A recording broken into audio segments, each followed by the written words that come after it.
So this is my Winifred Sanderson cosplay. It's gone over a few evolutions, but the coat I made almost a decade ago. And like most things over the span of 10 years, it no longer fits, and it's time for a proper upgrade. But before I make the new one, I'm going to kind of talk about this old one. So I made this originally in college, with pretty minimal resources, and not a lot of experience. It's just made out of a very cheap crushed panne, because that's what I could afford at the time. And the fit was kind of off then. It's really off now. You can see it's barely fitting on this mannequin. Last year I did upgrade it a tiny bit by kind of brushing on these markings on here to try and make it look a little bit more like the actual coat. It's kind of a desperation kind of a thing, knowing that eventually I would upgrade to a proper coat. You can see it's very high-waisted. I didn't even really understand what nap was. I'm very happy with it, but it definitely can be improved. Now, I did upgrade this, as I mentioned, and part of that included making this jewelry, which obviously doesn't match exactly screen accurate by any means, but I think looks pretty good for, piecing stuff together at my work when I worked at a fabric store. And of course, same with the buttons. Not screen accurate at all, but it worked. What this used to actually be was just two big orange buttons. And another big upgrade was I made this underdress. Now, my skills have improved a little bit by this point, and I'm definitely much more happy with the dress. I'm actually going to keep this dress and just kind of paint it up to make it look more fitting with what's coming. I even made my own tassels because I could not find anything that worked. It is also not perfect, like it's definitely bubbly in the back, and like obviously it doesn't have sleeves. This is more kind of out of convenience and necessity, but now I really want to make something spectacular. So I'll be adding sleeves, I'm completely remaking the jewelry, I'm getting the proper colored tights. These are awful, these are what I had been using for sleeves, but they are, well, you can see with your own eyes. I'll be completely redoing the coat as close to the accurate screen markings as I can. I'll also be doing a new wig, brand new shoes, and even bloomers. By the end, this is going to look fabulous. So I'm basically starting from scratch. This is all I've got so far. This dress and a pair of green tights. Oh, and did I mention I'm only giving myself about a week to do it? So let's get started. So this is my pattern map. Through 10 years, I've gotten much better at patterning out things. And now, thanks to streaming services, it's been a lot easier to try and get reference material. Winifred's coat, while being completely iconic, is actually really hard to get reference shots of, because, images from back in the 90s weren't very clear when filmed. And even though, the garment is displayed, they don't ever show the back of it or the sleeves. So I cannot tell you how much research I've had to do. Just trying to come up with what these symbols are, what the back looks like. It has been a nightmare. This is the best shot I could get of the back of the coat. Can you tell what's going on? Because I can't. It's also super funny because as I've looked at it, every cosplay I've seen is just kind of added in their own little twists. So it's been really kind of fun seeing what everybody else had to do. And of course, I'll be adding in my own little touches there. But I'm going to make this pattern, and I'm also going to cut it out of tag board. And from there, I'm going to create the stencils, and I'm actually going to spray paint the designs on. It's certainly a bit of an experiment, but that's what I do. So now I'm going to translate this into actual size paper. I made the bodice pattern, pretty standard bodice. So now I'm moving on to the skirt. And as I mentioned in my previous video, I really wasn't paying attention to nap last time, and this time I'm going to. And unfortunately, this piece is going to be far too wide, so I'm going to have to put a seam in the middle here, because even if I folded it over, it would probably cut off here. So I need to at least have that back seam. But what I realized when I was looking at this is that if I took a little chunk off of here, flipped it around, and then placed it over, you can see that it definitely does not match the nap. Now, a nap is directional. Now you can find that it's actually by rubbing your hand. Much like if you're petting like a cat or something, it's going to feel really smooth one direction and really awful the other. And then it's not going to make a huge difference going either way on the other side. Which means all of my pattern pieces need to be going this direction on the nap. Now with the circular piece, one side wouldn't match up with the other. I can match up the front, but then it's going to be really noticeable in the back here. So I'm also going to have a seam right here in the side so that I can flip these pieces over and have them all facing this way. So from the front and the back, they'll all match up in the nap. This will actually also make it a lot easier because, as I mentioned, I'm going to be stenciling all of these pieces, and breaking up this very large piece is going to end up being much easier than having one giant one. Alright, let me wrap up this pattern. Alright, so I took a gamble, and I started cutting before I pinned everything, just because of how specific the layout of this had to be. And since this is a stretch material, pinning and moving around material that stretches, not fun. But the material that I have left is just barely going to be enough room, if even, for one back half and both of the front halves. So I think what I'm going to do is, since this is already a little long for my taste, I'm going to trim about 3 or 4 inches off the bottom, shrink down the pieces a teeny bit, and just hope I can get more of the fabric in the morning. I did manage to get all the rest of the pieces, so the bodice and the sleeve, and cut out everything else. I'm hoping to use the scraps to kind of piece together the lining and just self-line it because I couldn't find anything quite in the same color. So I may be also having to get a little extra for that as well. Alright, I went to the store first thing in the morning, and they only had a remnant left. So cross your fingers. It is just too short. Yeah! There are two options for this. I could either sew on a piece and have a little seam at the bottom there, or I can trim down the pattern and trim the other piece equally as close. And I think that's what I'm going to go with. I'm going to make this work. Alright, now that everything is cut out, I'm going to start dyeing and spraying. So I use this. This is not normal spray paint. This is actually designed for coloring silk flowers, so it's perfect for fabrics and stuff like that. It is one of the tools of my success. Now looking at my reference shots, these are the places that I need that purple coloring. I have to do this layer before I do the symbols, or else the symbols are all going to get covered in purple. And basically what I'm going to do is just lay it out, spray it, let it dry, and then it'll be ready for stenciling. Okay, I got everything laid out, and then I just spray. And there it is, all purple-fied. And I'll wait for this to dry and do the rest. Alright, you can see it's got almost an iridescent purple quality to it, which is perfect. What I'm going to be doing now is taking my pattern, tracing it out onto tag board, where I'm going to draw out the designs of the patterns of the coat, and then cut them out, and that will create a stencil. Alright, so like there is the back piece, and I've also drawn in the seam allowances, so I know where to place all of the designs that won't get caught up in the seams. Alright, there it is, all cut out. Now some of the pattern will be symmetrical. So like this is the back, which is an entirely symmetrical design. Therefore I only have to make one, and I can just flip it over and use it on the other piece. But the front sections of the bottom skirt, those, because they have the symbols on it, are not symmetrical, so I did need to make two of them. But because the sleeve is the same on both front and back sides, for the four pieces I only need to make one piece. So now the next step is to draw out the pattern. Alright, everything has been drawn out. This took a lot of time. And now I cut it all out. Alright, I've got the first piece cut out. It's kind of messy with all the drawing on this side, but if I flip it over, you can see it looks pretty clean and neat, and this is what it's going to look like when I spray it. Now, not everything's perfect. I kind of like the more handmade quality of this. Yeah, because Winifred probably would have done all this dyeing herself, as these are magical symbols and all that. Plus, since it's on velvet, it's not going to come out crisp and perfect clear anyways, so I'm pretty happy with that. So one piece down, 6 more to go. Alright, it has been many, many hours later, but they're all cut out now. And I'm going to go to sleep, and then I can spray them all in the morning. And I'm going to spray paint the dress. It's a great way to paint a garment without painting your dress form. Is to use one of these garment bags and just stick it over the dress form, and then you don't have to worry about anything leaking through. But you can see spray painting it really kind of brings out the dimension and adds like a whole little layer of texture. Alright, next is I'm going to be dyeing this kind of gauze stuff. A nice dark green. This will be for the cape. And it really just looks more like black. Trust the process, I guess. Alright, in you go. Good soup. That's pretty. So that is not green at all in any form. I don't know where they even thought the green in that dye was. But maybe it'll dry a lighter green. I don't know. I really don't know what on earth green this is. It's like a very dark gray, but whatever, it'll still work. Anyways, I made a mock-up of the curl of the toe of the shoe that I'm going to be altering. These are just shoes that I picked up on super clearance. I'm just going to add that curl and then paint them black, and then do the little kind of detail that goes on the front. I'm just going to cut it out on the suede side of a piece of scrap leather, and I flipped it inside out and stitched it. I flip it out again, and I stuff it with plastic bags so it's waterproof, and then I'm just going to epoxy it right on. That's looking pretty good. Alright, I painted them black and added on that detail and put some buttons and some rhinestones on it. And I am very happy with how they turned out. Alright, so I'm going to jump around in the process a bit. Now I'm going to work on these sleeves for the actual dress. So this is just a kind of see-through mesh, and I've pinned it down to this piece of stabilizer, which actually dissolves fully in water. Now the original dress has kind of this loosely, like, knitted material. I don't know where to find that, and it's also something that's going to tear very easily, so it's not going to be very sustainable. So instead I'm doing this much more stable mesh, and I'm just going to zigzag stitch a spider web pattern into it, and that should suffice. And then once it's all stitched up, I'm going to dissolve away the backing, and it'll leave a nice stitch pattern behind that should still stretch with the material. So I just kind of free-handed that on the machine, like it looks pretty good. And I'm going to trim off all the excess, wash it all out, and I should be left with a nice little mesh with that pattern in it.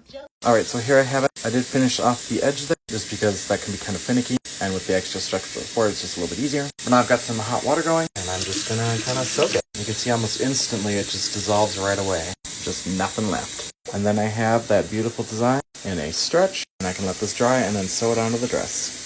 Alright, I've moved on to the bloomers. I've edged it in this sort of eyelet lace and this fringe. It's got to have the sparkle, of course. Now I'm going to gather the elastic. I pre-cut some to the length that fits around my knee. I'm going to take a zigzag with a wide length, take it down with some stitches on one edge, and then literally stretch it out and pull it tight and just zigzag the whole way down. And then that's going to create a gather. And then all I do is stitch up those side pieces together.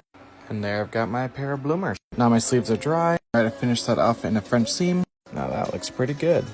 Alright, time to actually do this. I'm going to spray the wrong side with temporary adhesive, and then I carefully line that up, and then I hit it with the gold, and now I'm gonna let that dry. Let's see how it turned out. It's perfect. It's exactly what I wanted it to look like. I am very happy. So this one, the thing peeled up a little bit, and it got a little fuzzy. So I just kind of went in and sprayed and made it a little bit more fuzzy to make it look intentional. I definitely like how it turned out. Alright, I have the last of the pieces drying on the fence here, and now I can actually start sewing. Alright, this is the undersleeve, or one of the undersleeves of the main sleeve of the coat. It's kind of like a lining, basically. It's just the shimmery gold fabric. It's a sheer. I just spray painted it, and then a French seam down the bottom seam. And I've left the other edges raw because I'm going to burn them. And if that sounds like a terrible idea, it is, because I already put holes in it just using my iron. Woo! Okay, but seriously, this is kind of dangerous, so I'm doing outside. It just gives it that really kind of rotted look on the edge, also finishing it so it doesn't thread. Alright, so sewing. This is the interfacing for the collar. I've just zigzag stitched a piece of floral wire to give it a little bit of structure, and so I can bend the tips a little bit. I'm going to take the actual pieces of the collar, sew them together, trim it to the seam, flip it right side out, and then I'm just going to insert it right into there. And then I'm just going to edge stitch, being careful not to get the wire all the way around. Alright, there it is, looking nice and plush. I also do the same thing for the little shoulder pieces. And I'm going to move on to the sleeves. Alright, so these are the sleeves. They'll actually be split in the middle, so that you can see the sleeves underneath. I'm going to do this in kind of an odd way. So because of how this fabric does stretch, this stretches along the sleeve, and I don't want it to. Just because with the heaviness of the sleeve, it's just going to screw everything up. So I'm going to use a piece of grosgrain ribbon as basically interfacing, so that'll cut out all the stretch. Now, I'm going to leave the middle open, but the two ends I'm going to sew at a 1-inch seam allowance, just for the first couple of inches on each side. Alright, so I've stitched the edges, and I've cut out 4 lengths of ribbon, and essentially just going to wrap that around the ribbon. I pin the edges, and that's what it looks like. Nice even opening, and no stretch, so it'll sit perfectly where I need it to be.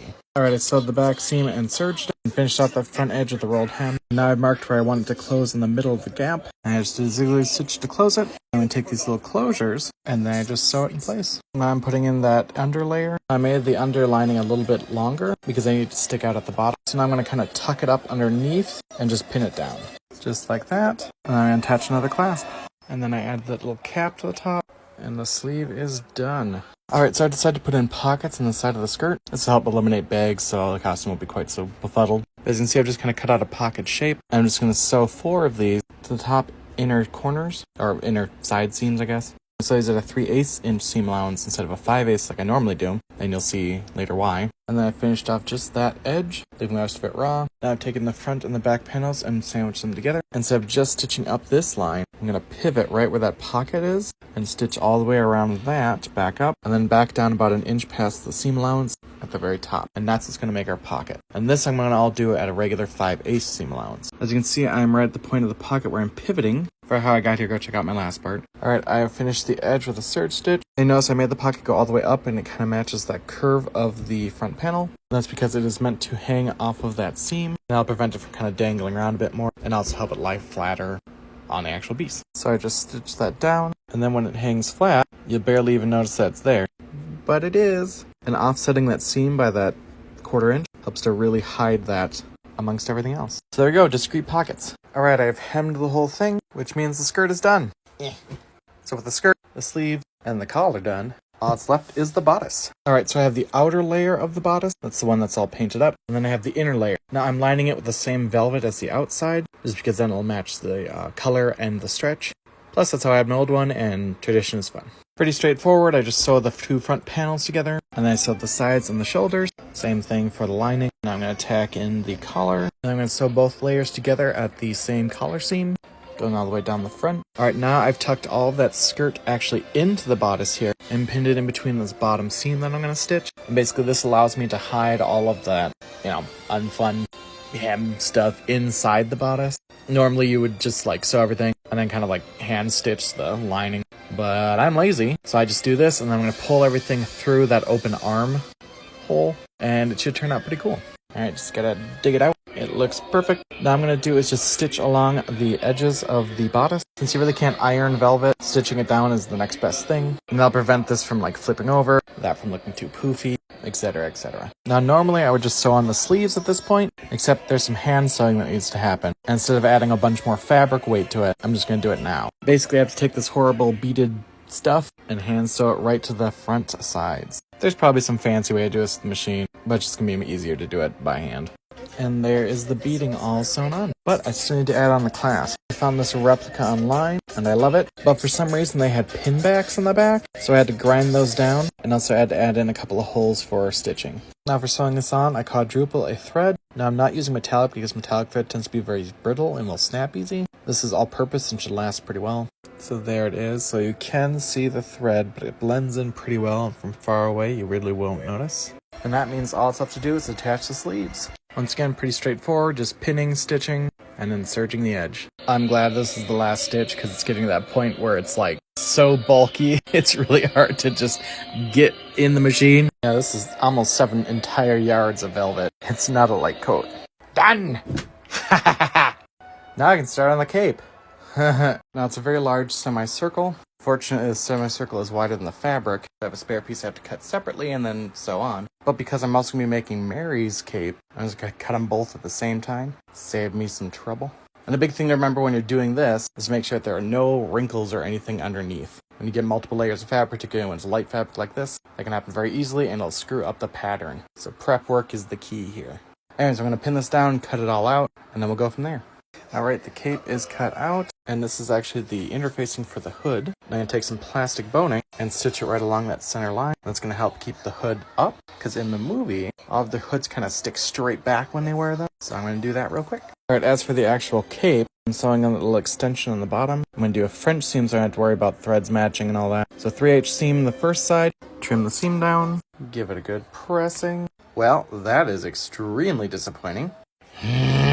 Fortunately, this is supposed to look rotted and worn, so I just need to add some more burn spots when I'm done. But it's taking everything within me to not chuck this out the goddamn window, because I even had it at the right heating setting. Okay, well, maybe not. But it's always worked before, and I'm very angry. Alright, and then sewing another 1/4 inch, of course with the seam folded over. And with one more pressing, it is done. So you can still see that you can still see it. But, you know, it's not too bad. Better than not having anything at all. Alright, so I finished the hem, and I have burnt the edges, and it looks much better. More importantly, you can't tell where I fucked up. Alright, I kind of forgot to film this, but here's the hood! Yay, hood! I blame Becca. Now what I'm going to do is just sew the actual cape part to this bottom part of the hood, and then stitch it closed, add a pin, and then it's done. Then I add a very large hook and eye to the front, and now the fun really begins. This mesh layer I've put over it, as well as the gauze, gets to get shredded up. I'm literally just going to start cutting away. And like I literally just hack away. Now that's looking properly dilapidated. Alright, next up is the necklace. I've got the general shape I want, and I'm going to try and solder this together and see how that works. Not too bad for my first ever attempt at soldering. Is it pretty? No. Will it work? Sure. That doesn't look too awful. I'm happy with it. Alright, now I've added on the beaded strands and made the earrings, and the jewelry is finished. Now I just gotta do the wig. So I got this wig and I really like it, only for some reason there's not a back to it. Like, no one's head would fit in this, there's no back to it. I also have a giant head, so basically I need to cut this open and Frankenstein a second part of another wig so that it properly actually fits. Alright, so I've slid it up so it actually fits on my head, and then I made a template for the space that it's missing in the back, and yes, it was missing that much. Marked it out, I'm gonna slice it up, just, you know. Anyways, there's the piece, and I'm gonna edge that somehow. Alright, it is all stitched together, which means that it's done. But this is the end result. I am very happy with how it turned out. So as you can see, that stenciling I did on the velvet really turned out quite amazing. It looks very dyed. It doesn't look like it was spray painted at all. It gives it that perfect kind of handmade quality. And while you can't feel this, it is still quite fuzzy. And then the front as well. The symbols turned out pretty good, I think. That clasp that I had to alter. And of course the jewelry set with my very first attempt at soldering. And of course the pockets in the coat, which when I did wear this out was very useful. The dress painting, and of course the boots. Now I did wear these out in the mud for about 5 hours. You can see there's still some on the boot, but since I waterproofed them, they lasted pretty well. I definitely had dry feet. The buttons didn't pop off, which I was worried about. And that toe leather is not going anywhere. There's definitely a little bit of cracking, and like you can see that the brown's starting to come through up on the stretchy parts at the top. But, you know, that kind of ages them appropriately. Makes them look more real, more character. And then, of course, I have the wig. I got a lot of compliments on it, so I'm going to take that as it turned out well. I do need to sew in some clips in the top because I did have issues with it falling back on my hairline. But overall, it definitely helped pull the look together, made it very iconic. which we got to take this photo, and I think turned out super awesome. To talk about that in character design, if you can recognize the character just from the silhouette, it's very successful. The Sanderson sisters are definitely part of that. To be able to reproduce that silhouette is very important. Shout out to my friend Becca. She managed to get her hair to actually do that Mary swoop on its own. That's not a wig. And then of course there is the cape as well. Don't mind the makeup, but I got to do that cool collar thing that they do in the movies. And all of that ripping and the gauze really gives it that rotted look. We ended up wearing these the entire day. They were pretty comfortable, they were very flowy, very fun to wear. The hood fits perfectly in the back, and also does stick straight up when worn, just like in the movie. And yes, it does fit over that giant wig, I did test it out. And of course, can't forget one of my favorite details, that spiderweb pattern on the inner sleeve. Very proud of how that turned out. Oh, and a little hidden fun thing. On the bottom hem right there, that is a stylized symbol of my wand brand logo. Trixie's Twisted Wands, which you should check out. The link, of course, is in my bio. Had to sneak it in there somewhere, right? But there it is. I think it turned out great. What do you guys think? Oh, how could I forget the best part? Whoosh! The bloomers! I really do like how these turned out. And I was not shy at all about showing them off.